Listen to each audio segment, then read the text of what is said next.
Hello बच्चों, कैसे हैं आप सभी लोग। आज हम हमारा हिंदी का 10 चैप्टर करेंगे जिसका नाम है गणाधन।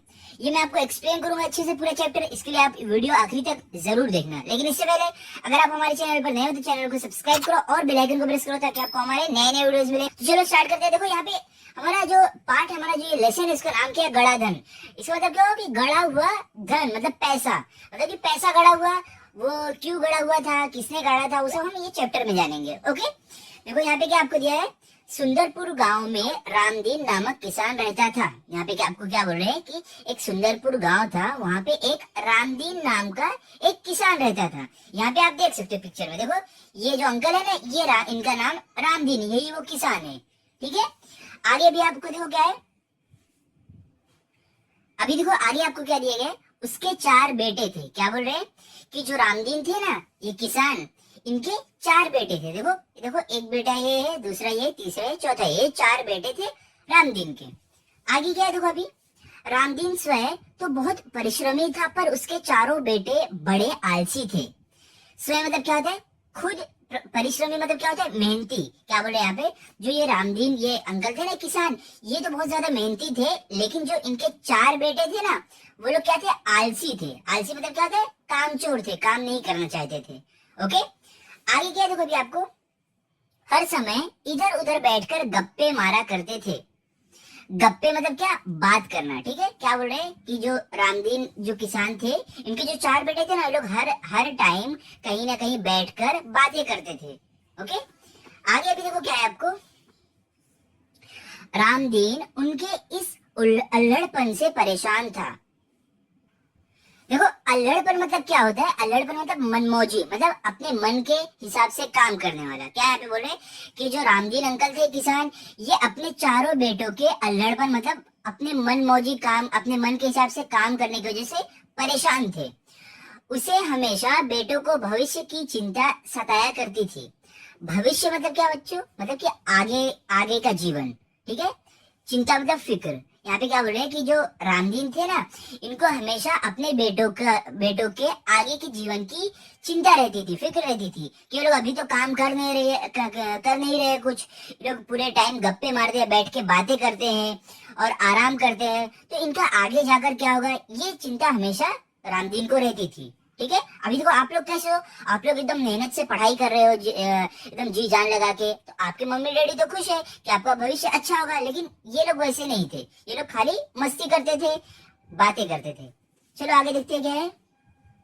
वह दिन रात यही सोचा करता था कि बेटे अपना पेट कैसे पालेंगे। यहाँ पे क्या बोल रहे हैं कि ये जो रामदीन अंकल थे, ये दिन रात यही सोचते थे कि वो जो चारों बेटे हैं, वो लोग अपना कैसे पेट पालेंगे आगे जाकर। अभी तो देखो वो अंकल जो है, रामदीन अंकल, वो जो किसान है, वो तो उनको खिला पिला रहे हैं, लेकिन आगे जाकर ये लोग कैसे खाएंगे, ये लोग काम तो करते नहीं है, वो चिंता इनको रहती थी। एक रात वह इन्हीं विचारों में खोया था, तभी उसकी पत्नी ने झिझकते हुए उसे एक उपाय सुझाया। देखो, झिझकते हुए मतलब क्या? हिचकिचाते हुए आप बोल सकते हो। ठीक है, सुझाया मतलब आप बोल सकते हो बताना, कुछ आइडिया देना। ठीक है, यहाँ पे क्या बोल रहे हैं कि एक रात जो विचार मतलब क्या आप बोल सकते हो? सोच आप बोल सकते हो। तो देखो यहाँ पे क्या बोल रहे हैं कि एक एक रात, जब भी एक रात को रामदीन और जो उनकी पत्नी है, वो लोग थे साथ में, तब रामदीन अपने बेटों के बारे में यही सब सोच ही रहे थे। तभी उनकी पत्नी ने, जो रामदीन थे, उनकी पत्नी ने हिचकिचाते हुए एक उनको उपाय बताया, एक आइडिया बताया। क्या वो आइडिया था देखो। उपाय सुनकर वह कुछ देर सोचता रहा, फिर एकाएक खुशी से उछल पड़ा। और देखो यहाँ पे क्या बोल रहे हैं कि जब भी रामदीन जी की जो पत्नी थी, उन्होंने सुझाव बताया रामदीन को, तो वो सुझाव, वो आइडिया सुनने के बाद रामदीन जो अंकल है, वो कुछ देर तक तो सोचते रहे, लेकिन फिर बाद में वो एकदम खुशी से उछल पड़े, बहुत ही ज्यादा खुश हो गए। क्योंकि उन्हें क्या लगा कि अब ये आइडिया से मेरे बेटे अब क्या काम उम करने लगेंगे, अब वो सुधर जाएंगे। तो देखते हैं वो क्या आइडिया था और क्या ऐसा उपाय था, देखते हैं। यहाँ पे क्या है, अगली सुबह रामदीन ने अपने चारों बेटों को बुलाकर कहा, मैं और तुम्हारी माँ अब बूढ़े हो गए हैं, हम दूर तीर्थ यात्रा पर जा रहे हैं। देखो यहाँ पे क्या बोल रहे हैं कि अगली सुबह क्या हुआ, अगली सुबह रामदीन अपने सभी बेटों को बुलाकर, चारों बेटों को बुलाकर वो बोल रहे थे, देखो यहाँ पे कि मैं और तुम्हारी माँ बूढ़े हो चुके हैं, अब हम लोग कहीं दूर तीर्थ यात्रा पर जा रहे हैं, ठीक है। तो देखो अभी आगे और क्या बोले, मैंने खेत में धन गाड़ कर छिपा रखा है, यदि कोई जरूरत पड़े तो उसे निकाल कर उपयोग कर लेना। अब देखो जब ही और क्या बोला पिताजी ने, और साथ साथ में क्या बोला कि मैं तीर्थ यात्रा पे जा रहा हूँ और मैंने खेत में एक धन मतलब कि पैसे गाड़ कर रखे हैं खेत के अंदर, अगर तुम लोगों को कभी जरूरत पड़ेगी तो तुम लोग क्या करना, खेत में खोद कर वो पैसा निकाल लेना और अपनी जरूरत पूरी कर लेना, ठीक है। ऐसा रामदीन जी बोल रहे थे। आगे क्या है अभी देखो, गड़े हुए धन की बात सुनकर बेटे खुश हो गए और उन्होंने अपने पिताजी को खुशी खुशी तीर्थ यात्रा पर जाने के लिए कह दिया।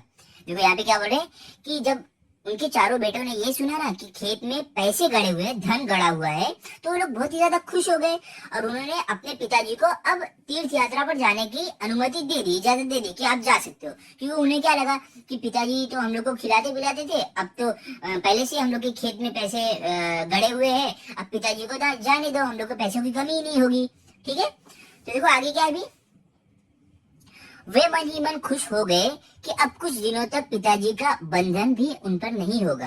अब देखो और क्या बोल रहे हैं कि अब उनको तो पैसों की खुशी थी, लेकिन उनको एक और बात की खुशी हुई कि जो उनको पिताजी डांटते हैं कि काम करो, हरदम बोलते हैं, अब वो भी कोई बोलने वाला नहीं रहेगा, वो भी बंधन नहीं रहेगा, तो उनको वो भी खुशी हो गई, ठीक है। आगे क्या है, रामदीन के जाने के बाद कुछ दिनों तक तो सब कुछ सामान्य चलता रहा, पर उसके बाद पास का धन और घर का धान्य समाप्त होने लगा। क्या यहाँ पे बोल रहे हैं कि रामदीन जो थे, जो किसान, उनके जाने के बाद कुछ दिन तक तो सब नॉर्मली चलता रहा, क्योंकि उनके पास खाना, जो राशन और पैसे थे, लेकिन कुछ समय बाद क्या हुआ, वो पैसे खत्म हो गए और जो अनाज, जो खाना था, वो भी खत्म हो गया। ओके, आगे क्या अभी देखो, अब चारों भाइयों को चिंता हुई। क्या बोले, अब जो चार भाई थे ना, अब उनको फिक्र होने लगी, चिंता होने लगी कि अब तो पैसे और जो खाना है वो खत्म हो गए, अब क्या करें।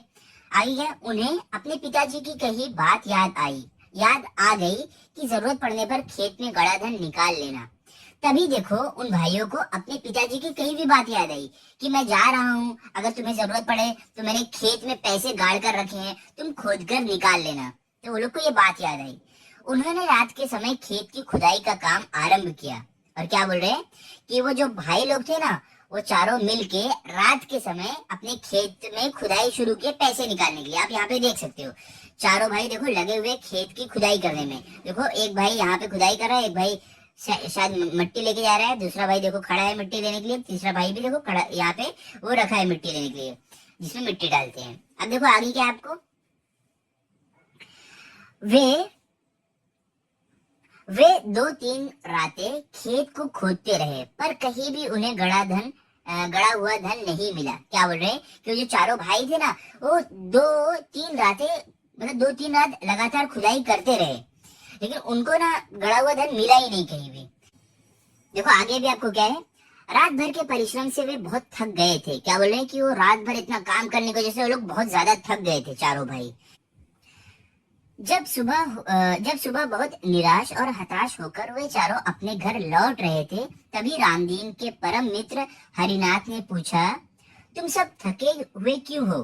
देखो क्या हुआ, जब वो लोग रात भर पूरा काम करके जब उन्हें गड़ा हुआ धन नहीं मिला, तब वो लोग एकदम उदास होकर, एकदम निराश होकर अपने घर लौट रहे थे। तभी ना रामदीन जो किसान थे ना, उनके एक दोस्त मिले जिनका नाम था हरिनाथ।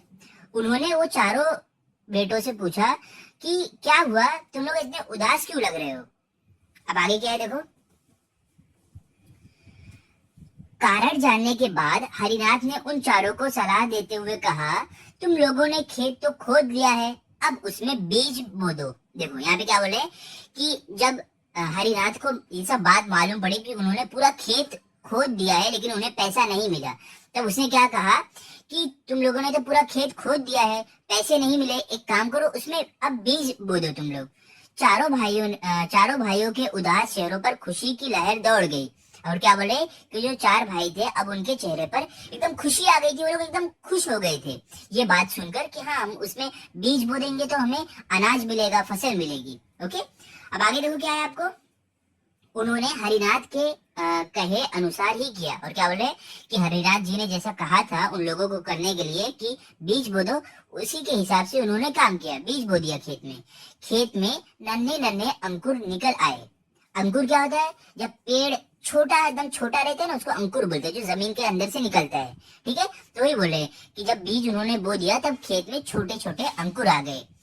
उन चारों के मन में उत्साह जाग गया। और क्या बोले, ये देखकर जो चारों भाई थे वो एकदम खुश हो गए।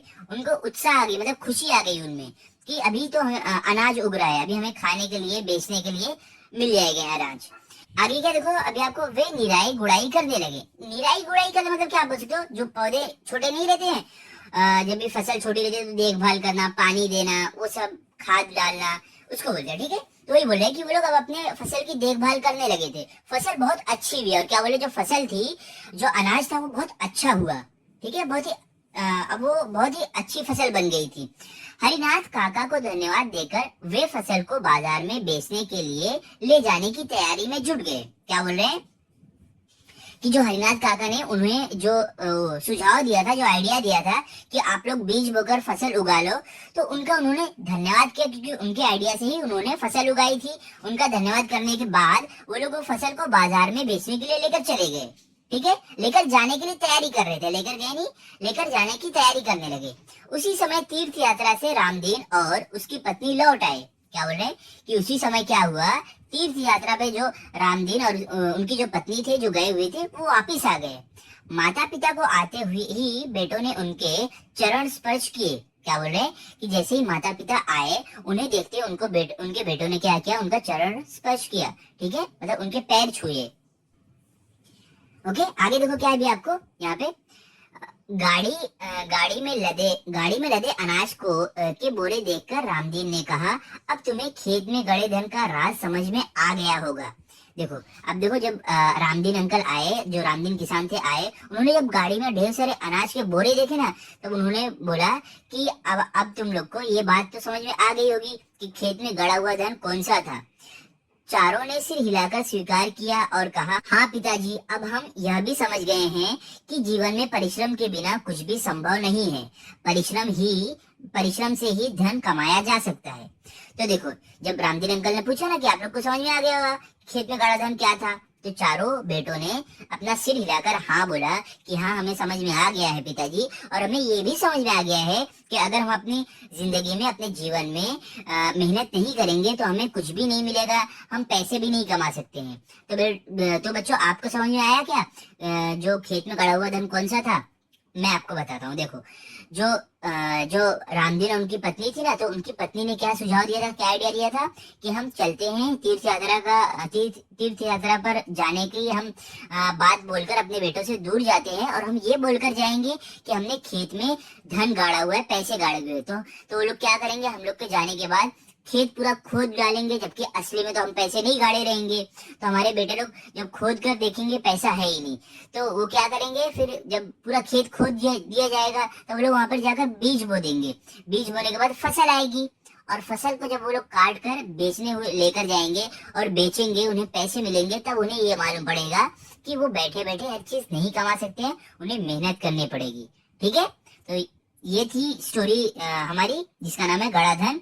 तो इससे ये सीख हमें मिलती है कि हमें हमेशा मेहनत करते रहना चाहिए, बिना मेहनत के हमें कुछ नहीं मिलेगा। ओके, तो आप इस वीडियो को लाइक करो, अपने दोस्तों के साथ शेयर करो और चैनल को सब्सक्राइब करो। Thank you.